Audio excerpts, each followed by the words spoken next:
this is Margaret. Thank you for coming by my channel. You're on BookTube. And what have we here today? Well, this is a special episode. I did a poll about a month ago about topics for my authortube episodes, what people most wanted to see from that side. And one of the top votes was research rabbit holes. What do I tumble down unheeding and get buried in when I'm looking for one detail to add to a manuscript? And one of the answers that occurred at the top of my list was dress. So this is a byproduct of that rabbit hole. In fact, I worked at a costume shop here in Portland right before it closed, unfortunately, and made some great friends, found some great bargains, and really had an awesome time. So I was sad that that was so short-lived.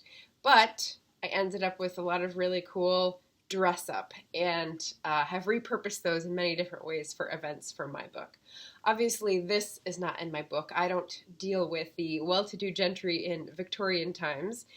But I thought I would talk a little bit about what I do have to think about when I write about costumes and dress in historical fiction, because it's not all as easy as you might think to get it right. Authors are always thinking of that one expert who might see a material named or a cut titled something and go, oh, that isn't of the period. She didn't do her homework. So beware.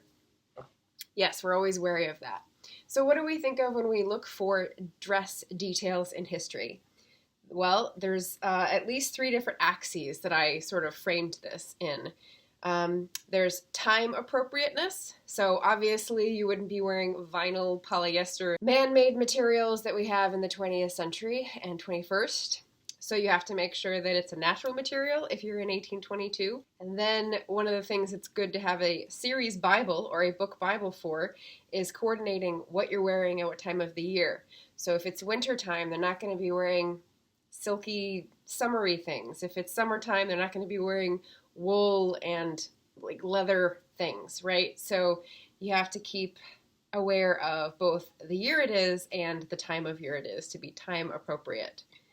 You also have to think about a lot of issues to do with class, as this is a big theme in my work and my research, and something I struggle with even in today's world.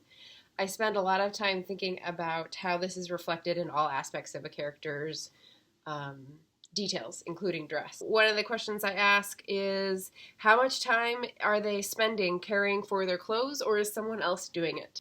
For example, I lived in 1822. I would be spending either a lot of time in dirty clothes or a lot of time washing those clothes, because doing work makes clothes dirty, and they didn't have washing machines, and it was a laborious process to heat the water, to wash the clothes, to make the soap, to dry the clothes, all that stuff. I mean, yeah, just imagine. So that will dictate a lot of the variety of the wardrobe and how often they change. So besides someone else caring for the clothes, is it appropriate for someone earning this amount of money or having this amount of land? So like I said, this is not appropriate for someone in my book who I portray as having a small croft on the Western Isles of Scotland. And that made it much more difficult to find sources of what people wore. One, because those garments don't exist in museums around the world for people to ooh and ah at. But also, not many people have done research and put it online for you, because not many people ooh and ah at them. So this was much harder to find out about in terms of, did they wear corsets? Did they wear them differently? Did they wear different necklines? Were the styles 10 years behind? Were they 20 years behind? And so you end up doing a lot of conjecturing. You look at the natural paintings of the era to get a sense of what were the peasants wearing that the rich people were painting them in, and was it truthful? I mean, so there's lots of evidence you can look at, but you have to sort of filter it through, okay, what would these people have portrayed them in, and is that likely to be true? Another question, sort of in the mix of time and class and place is the ethnic and religious background of the character. I know in certain cases there are certain types of clothing that are worn by different religious castes. Even today we have that. Every time I go south in Oregon, I see Mennonites and they have the special like lace caps or dresses. And so there's definitely costumes or dress that set certain people aside. And so that's an easy identifier. For me in 1822, I did not deal with those differences. I think because the religious differences that existed in Scotland were not communicated by dress as much as class, time of worship, neighborhood, etc. Third axis that I want to point to is place appropriateness. So, like the time of the year for the time appropriate, there's a climate of the place for this one. So again, if you are in Egypt, you're not going to be wearing wool. If you are in Scotland, you're not going to be wearing linen, most likely. So this sort of familiarity with what was available to people of the time, what they had to draw from based on their pocketbook, based on their markets, based on this state of technology. Those are really important for determining if something is place appropriate. And then in describing the dress that would be place and class and time appropriate, there are other details that sneak in, like would someone have been repairing these garments, like darning socks, which we no longer do? Would anything have been machine made at that point? In the 1820s and 30s, I did not have anything machine made, but it would start to creep in mid-century if I kept writing that family. And that is a different class issue, right? If it was off the shelf, it was not tailored, but you'd have to find out when that shift happened. I know even up until the 1950s, very rich people were still getting their clothes handmade or bespoke. So that shift was a very long one, and it depended on the place and the city or the town who would get very expensive machine-made garments, who would still wear handmade or bespoke garments. Oh, and I forgot, this is sort of going with ethnic or religious background, but marital status. Maybe you've heard of women not wearing their hair down in the 19th century because that was something that someone did if they had no sense of moral standing, right? Every woman would, if you were a girl, you could wear your hair down. As soon as you were like past puberty, you're supposed to wear it up. The other things that were concerned with marital status were hats and headgear. So you would always have your head covered, but it would depend on whether you were single or married or widowed, what that cover would be, what color, what style, depending on the decade, depending on the year. You could really get into the details about this. And I found this was a very hard thing to research. It's one of my problem areas. I found a few sort of fashion plates and catalog things, but again, what you end up finding on the internet is few and far between. All right. Okay, my cat is coming to investigate because I'm using his cat tree as the stand at this moment. That may have to be moved because I think this is actually a good filming location. Is it appropriate for the place and the time and the class of the person you're describing in the costume? And that can be communicated in the details, things like sleeve size or sleeve length, things like the waist location, whether it's up or down, the crinoline width if you're in mid-19th century America, the variety of garments, as I said, dependent on class. That's just getting you in the ballpark. Then you have to layer on your character's expression, right? This is why it's a rabbit hole. So for the character, you have to ask, is it practical? Is it reflective of some aspect of their personality? For example, if a man's shirt is especially crisp, or if his collar is always wrinkled, if the blouse is always showing between her bodice and her skirt, etc. So what you want to make sure you do is that something in the costume is not at odds with something that you're communicating about the character's personality. The other thing to do with character is movement and posture. So if you want to make sure that your descriptions of your characters are true to the period, you also need to know how it felt. Now, this is where this comes in very handy, because it gives me like a slice of an idea of how it would feel in garments from a different time period. So I'm in a bodice under this bodice to give a little structure to the top, but it would be much more complicated if it was actually historically accurate. But I can tell you that even this amount, this Ren Fair bodice amount of mid support, does restrict the breath in certain ways. So you end up kind of like a dancer, end up breathing laterally rather than forward. So these sorts of things are good to know and sort of be aware of when you're writing your scenes.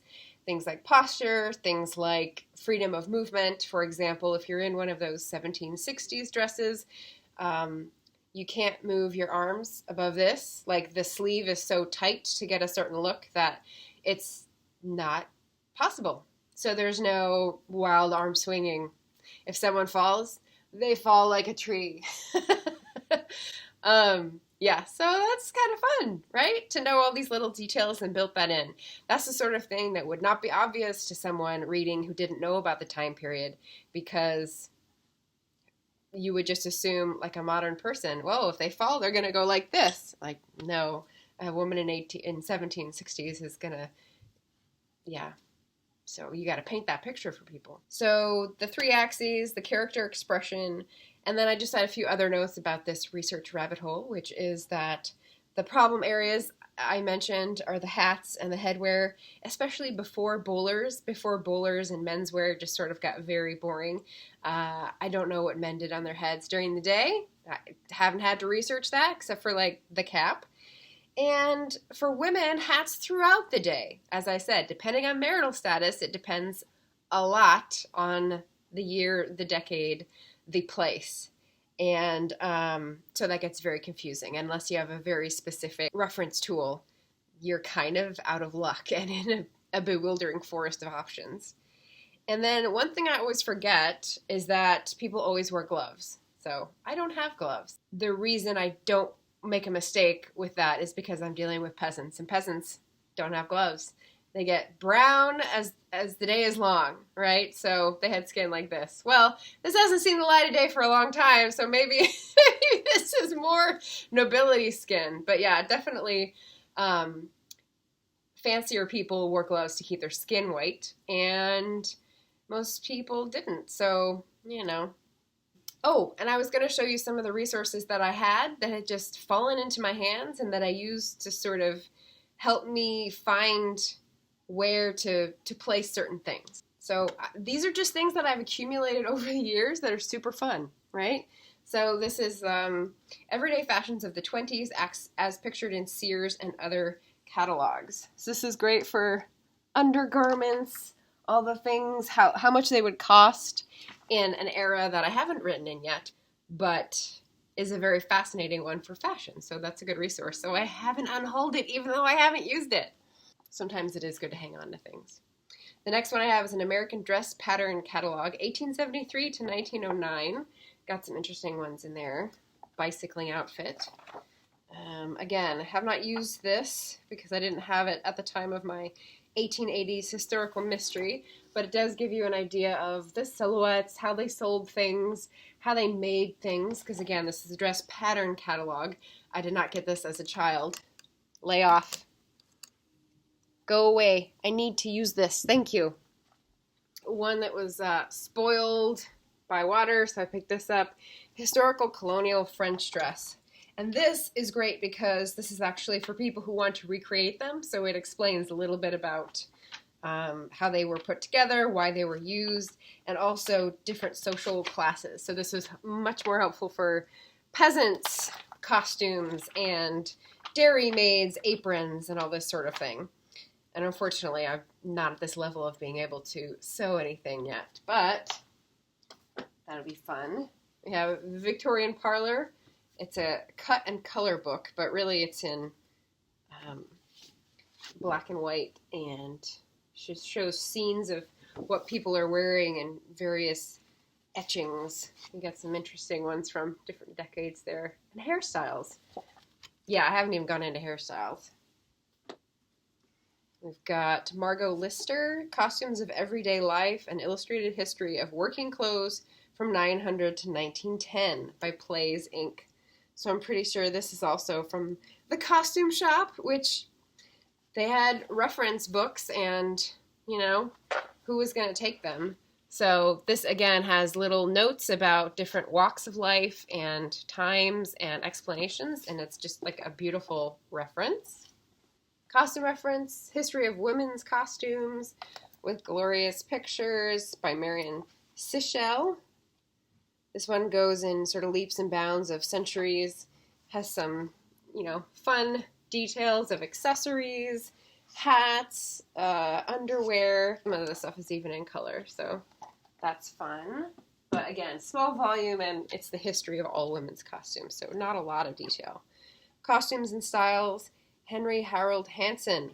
This gives you interesting timelines. It gives you sort of a cross-cut of the society of a certain decade and tells you a very specific woman with extravagant coiffure, calf-length skirt, and jacket with back pleats. In her hand, a walking stick, 1778. And so you'd get to know, okay, well, what is considered the de rigueur of the era, that sort of thing.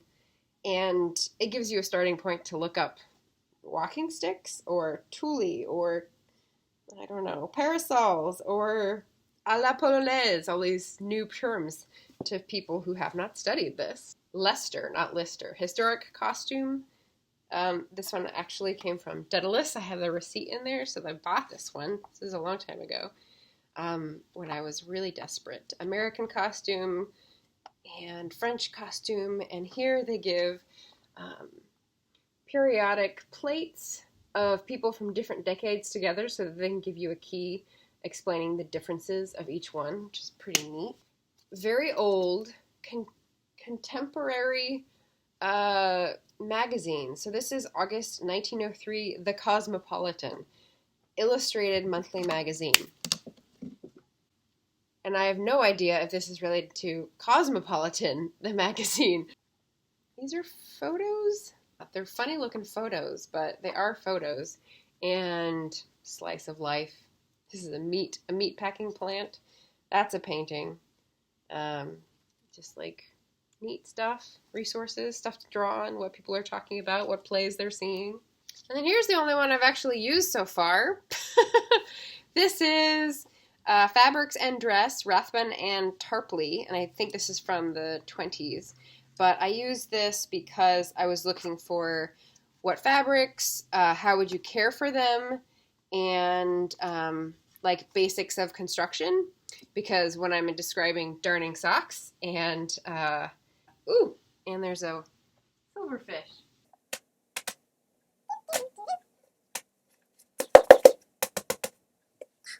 It's hard to keep those little buggers out of your books. So not unlike the museums I visited in London that were social history museums, this is telling you about curtains, draperies, and upholstery, rugs, care, dress fabrics, basically what would have adorned a middle-class house and this sort of thing.